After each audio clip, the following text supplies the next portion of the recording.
जब से देश में मोदी सरकार आई है तब से सांप्रदायिक तनाव के मामलों में इजाफा देखने को मिला है। किसी भी त्योहार पर खास समुदाय को निशाना बना लिया जाता है और सरकार मौन बनकर देखती रहती है, जिसका नतीजा पूरे देश को उठाना पड़ रहा है। पीएम मोदी की चुप्पी की वजह से न सिर्फ देश की छवि धूमिल हो रही है, बल्कि अर्थव्यवस्था को भी नुकसान पहुंचने की संभावना है, जिसे लेकर रिजर्व बैंक ऑफ इंडिया के पूर्व गवर्नर रघुराम राजन ने चिंता जाहिर की है। उन्होंने कहा कि देश की अल्पसंख्यक विरोधी छवि से भारतीय उत्पादों की विदेशी बाजारों में मांग कम हो सकती है और दूसरे देश भारत को एक अविश्वसनीय साझेदार के रूप में मान सकते हैं। भारत एक धारणा की लड़ाई में प्रवेश कर चुका है, जिसमें हम सबका नुकसान है। इसके साथ ही उन्होंने कहा कि लोकतंत्र में देश के हर नागरिक के साथ समान व्यवहार किया जाता है।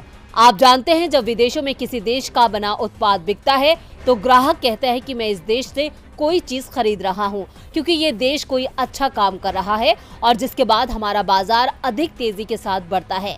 लेकिन अब विदेशों में भारत की छवि नकारात्मक बनती जा रही है। इसकी वजह लगातार हो रहे हंगामे और विवाद है, जिसे रोकने में मोदी सरकार नाकाम है, जिसका हर्जाना देश की जनता को उठाना पड़ सकता है। राजन ने मोदी सरकार को लोकतंत्र का पाठ पढ़ाते हुए कहा कि लोकतंत्र कभी भी आसान नहीं होता।